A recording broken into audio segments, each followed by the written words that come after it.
একেবারে অসামাজিক কার্যকলাপের রমরমা দেখা যাচ্ছে। বোমা শিল্প, অবৈধ বাজি কারখানা, একটার পর একটা ঘটনা সংবাদের শিরোনামে উঠে আসছে। আর এখান থেকেই প্রশ্ন উঠছে, তবে কি এবারে বোমা শিল্পে বাড়ছে কর্মসংস্থানের সুযোগ? আর এই মুহূর্তে আমরা দ্য ডিবেটে আলোচনা বিশ্লেষণ এগিয়ে নিয়ে যাওয়ার চেষ্টা করব। এই মুহূর্তে বিজেপির মুখপাত্র দীপ্তিমান বসু রয়েছেন আমাদের সঙ্গে। দীপ্তিমান দার স্বাগত জানাই দ্য ডিবেট অনুষ্ঠানে। রয়েছেন রাজনৈতিক বিশ্লেষক অনিন্দ সিংহ রায়। অনিন্দদা, অনেক স্বাগত জানাই দ্য ডিবেট অনুষ্ঠানে। আমি প্রথমেই দীপ্তিমান দার কাছে যাব। দীপ্তিমান দা, যেই ঘটনাগুলো বললাম পরপর ঘটেই চলেছে, 2023-এর মে মাসে এগরা থেকে শুরু করে তারপরেও একাধিক ঘটনা, এবং তার পাশাপাশি কোথাও অবৈধ বাজি কারখানার হদিশ মিলছে, কোথাও অস্ত্রের রমরমা। মালদার দিকে যদি আমরা তাকাই, সেখানে এক মাসের মধ্যে ছটা নৃশংস হত্যাকাণ্ড। আবার কোথাও বা মুর্শিদাবাদ, আমরা জানি বোমা বারুদের স্তূপে ছিল। আমরা শুধু, তবে এখন শুধু মুর্শিদাবাদকেই বলা যাচ্ছে না, পূর্ব বর্ধমানে কেতুগ্রামেও আমরা দেখলাম পরিত্যক্ত বাড়িতে যে ঘটনা ঘটলো। অর্থাৎ সত্যি কি মানে বারুদের স্তূপে দাঁড়িয়ে রয়েছে আজ বাংলা? আমি একটু তোমাকে মনে করিয়ে দিতে চাই যে আমাদের অত্যন্ত এই ধরনের আলোচনা করতে খারাপ লাগে, কারণ পশ্চিমবঙ্গবাসী হিসেবে আমাদের মাথা নিচু হয়ে যায়।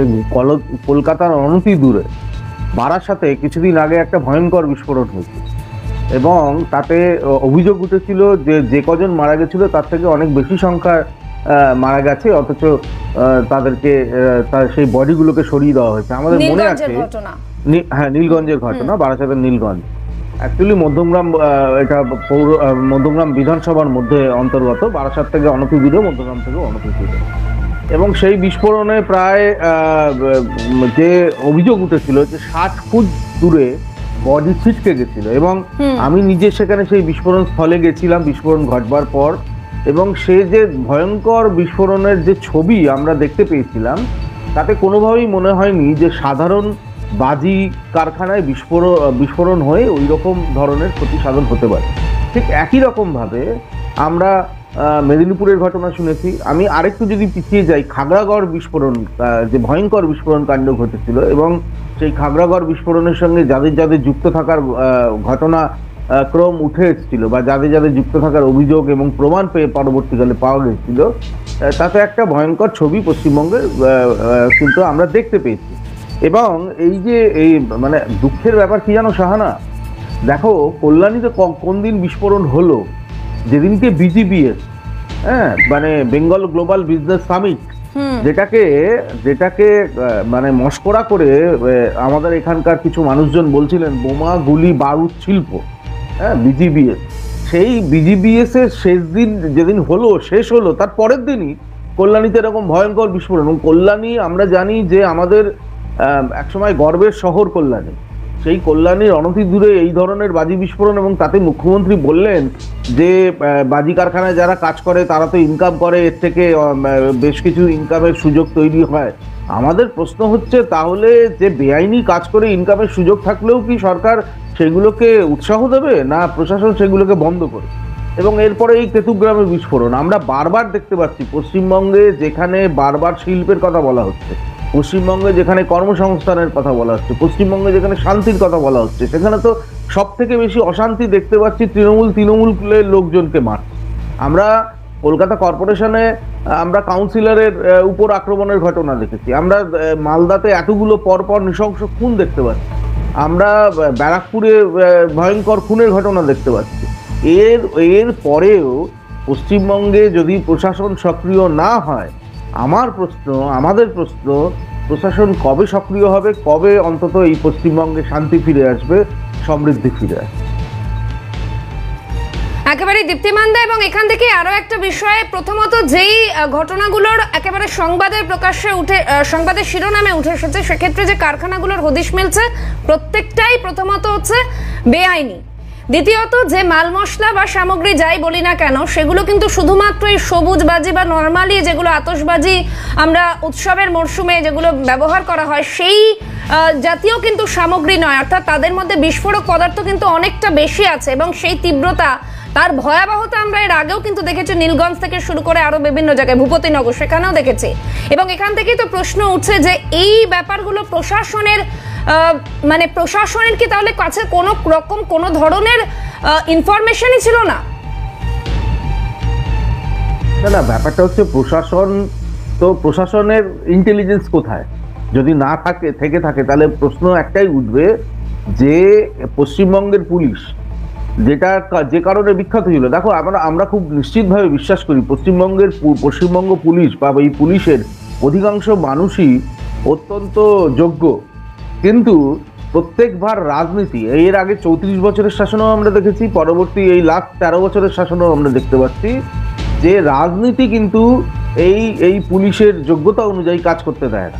তো প্রত্যেকটা ক্ষেত্রে খুব পরিষ্কার যে উৎকোচের একটা প্রভাব, অর্থাৎ ঘুষ, হ্যাঁ, এই যেভাবে আমরা জানতে পেরেছি পরবর্তীকালে যে পুলিশের যে এই ধরনের এই বাজি কারখানার ক্ষেত্রে নিষ্ক্রিয় থাকা বা চুপ হয়ে থাকা বা জানলেও কোনো কিছু ব্যবস্থা না নেওয়া, এর থেকেই কিন্তু এই জিনিসটা অনেক বেশি পরিমাণে বেড়েছে। এবং এই যে জায়গায় জায়গায় আজকে মুর্শিদাবাদে শুধুমাত্র আমরা আগে বাজি কারখানা দেখতে পেতাম, এখন পশ্চিমবঙ্গের সর্বত্র এই বাজি কারখানার নাম করে বেআইনি অস্ত্র, বেআইনি বোমা, বেআইনি বিস্ফোরক মজুত করার কিন্তু একটা প্রবণতা বেড়েছে। দেখো আমি বলবো, আমরা মানে এটা কোনো তৃণমূল কংগ্রেস, বিজেপি বা কংগ্রেসের বিষয় নয় বা সিপিএম এর বিষয় নয়, এটা একটা সামগ্রিক আমাদের নিরাপত্তার প্রশ্ন, যেখানে বাংলাদেশের মতন একটা দেশ, একটা আন্তর্জাতিক একটা সমস্যা বাংলাদেশে চলছে, সেখানেও এই ধরনের বিস্ফোরক কিভাবে মজুত হচ্ছে এবং এই বিস্ফোরকের চরিত্র কি।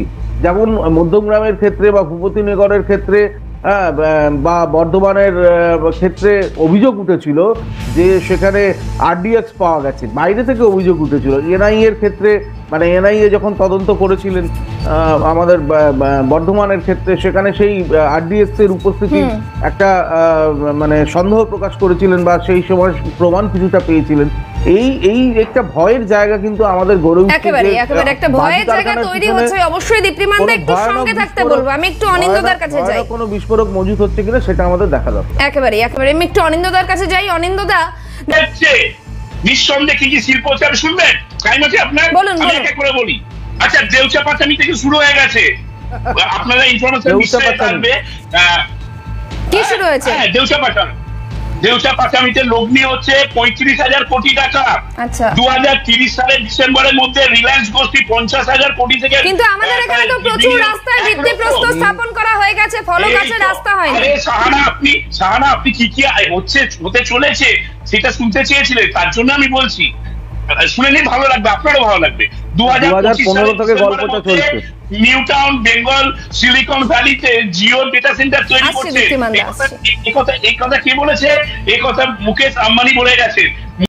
ফিরে এলাম বিরতির পর। আপনারা দেখছেন দ্য ডিবেট এবং দেখুন যেখানে আলোচনার বিষয় আজ বারুদের স্তূপে বাংলা, এই বিষয় নিয়ে আমরা আলোচনা করছি, কারণ যে ধরনের ঘটনাগুলো ঘটে চলেছে, বেশ কিছু ঘটনার কথা আপনাদের সামনে তুলে ধরলাম। এর পাশাপাশি আমরা যদি একটু শহর কলকাতার দিকে নজর রাখি, বৈঠকখানা বাজার থেকে শুরু করে আমরা দেখেছি বড়বাজার, সেখানেও কিন্তু রীতিমতো অস্ত্র উদ্ধার করা হয়েছে। অর্থাৎ এই ঘটনাগুলো নিয়ে কোনো একটা জায়গায় গিয়ে কিন্তু বারবার এই প্রশ্নই উঠছে যে বাংলা কি আদৌ সুরক্ষিত জায়গায় রয়েছে? বাংলা জুড়ে বোমা শিল্পে বাড়ছে কর্মসংস্থানের সুযোগ, এই প্রশ্ন বারবার উঠছে। আমি সরাসরি আলোচনা এগিয়ে নিয়ে যাওয়ার চেষ্টা করব। দীপ্তিমানদা রয়েছেন, অনিন্দদা রয়েছেন। বিরতিতে যাওয়ার আগে দীপ্তিমানদা কিছু বলছিলেন, দীপ্তিমানদার কাছে যাব। আমি অনিন্দ খুব সুন্দর করে কত ইনভেস্টমেন্ট এসছে, প্রস্তাব এসছে সেটা বলছিলাম। আমি একটু উল্লেখ করে দিই, 2015 থেকে বিজিবিএস হচ্ছে, 2015 থেকে 2023 অবধি আমি 24-এ 4 লক্ষর উপরে একটা প্রস্তাব এসছে। আমি তার আগের প্রস্তাবগুলোর ফল বলি। 2024-এ এই বিজিবিএস হয়নি, 2023 অবধি 19,51,000 কোটি টাকা বিনিয়োগের অফার এসছে 2023 অবধি, 2015 থেকে। আমি তার মধ্যে শেষ 2 বছর এই রাজ্যের সরকার কোনো তথ্য দেয় না যে কত টাকা বিনিয়োগ ইমপ্লিমেন্টেশন হয়েছে, তার তথ্য দেয় না। এখানে একটা ডিপার্টমেন্ট আছে গভর্নমেন্ট অফ ইন্ডিয়া, হ্যাঁ, যে শিল্পের বিনিয়োগের ক্ষেত্রে প্রকৃত অবস্থা সেটা তারা জানায়। কারণ হচ্ছে যে কোনো রাজ্যে শিল্পে বিনিয়োগ হলে কত ইন্টারেস্ট, মানে কত ইমপ্লিমেন্টেশন হচ্ছে, সেই তথ্যটা তাদের কাছ থেকে জানতে পারা যায়। আমি তাদের 2022 আর 2023-এর তথ্য দিই। 2022 সালে 3,42,245 কোটি টাকার ঘোষণা হয়েছিল যে বিনিয়োগ এসছে, সেখানে ইমপ্লিমেন্টেশন হয়েছিল কত শুনলে আমরা বুঝবো আসলে ঢক্কা নিনাদটা কত। সেখানে ইমপ্লিমেন্টেশন হয়েছিল 4,030 কোটি টাকা। অনিন্দ, এটা তুমি দেখে নিতে পারো, মানে আমি সত্যি বলছি কিনা। 2023 সালে 10,510 কোটি টাকা বিনিয়োগ হয়েছিল, অথচ ঘোষণা হয়েছিল 3,76,288 কোটি টাকা। এখানে এই যে বারবার বলা হয় না যে ফরেন ডিরেক্ট ইনভেস্টমেন্ট হবে, এফডিআই হবে, মানে এই বছরও 20খানা, আমি বিজিবিএসে নিজে উপস্থিত ছিলাম এইবারের, একেবারে দীপ্তিবান্ধা। এবং দেখুন বিনিয়োগের কথাটা যেমন বলছেন, এই যে যেগুলো থমকে গেছে কাজ, সেই তালিকাও কিন্তু দীর্ঘ, অর্থাৎ এই সমস্ত জায়গা থেকে কি অসামাজিক কার্যকলাপে মানুষের নজর বাড়ছে আস্তে আস্তে। আরেকটা তথ্য দিই, সেটা হচ্ছে যে এফডিআই, ফরেন ডিরেক্ট ইনভেস্টমেন্ট, খুব কম সময় রয়েছে, খুব কম সময়। হ্যাঁ, 2019 থেকে 2024-এ ভারতে বিনিয়োগ হয়েছে 20 লক্ষ কোটি টাকা, আর পশ্চিমবঙ্গে ভারতের মোট বিনিয়োগের 0.7% হয়েছে।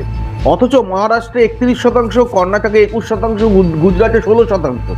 তাহলে বুঝতেই পারছি আসলে আমরা বারবার বাইরের বিনিয়োগের কথা বলছি, আমরা কোটি কোটি টাকা খরচা করে বিজিবিএস হচ্ছে, কিন্তু আসল বিজনেস হচ্ছে তৃণমূল কংগ্রেস করা।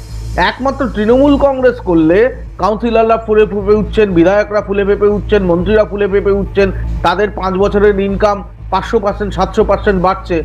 আর এই যে গরিব মানুষরা তাদের নিজেদের রোজগারের জন্য এই বোমা শিল্পের মতন একটা সর্বনাশা শিল্প, তার মধ্যে ঢুকে যাচ্ছেন, বেআইনি শিল্পের মধ্যে ঢুকে যাচ্ছেন। এইটাই পশ্চিমবঙ্গের বর্তমান। একেবারে দীপ্তিবান্ধা। এবং এখান থেকেই কোনো একটা জায়গায় গিয়ে কর্মসংস্থানের সুযোগ কি তাহলে বোমা শিল্পের দিকেই বাড়ছে, এমনটাই মনে হচ্ছে, এবং সেই কারণেই অসাধু কার্যকলাপের দিকে ক্রমশই ঝুঁকছে তরুণ প্রজন্মের একাংশ। এই প্রশ্ন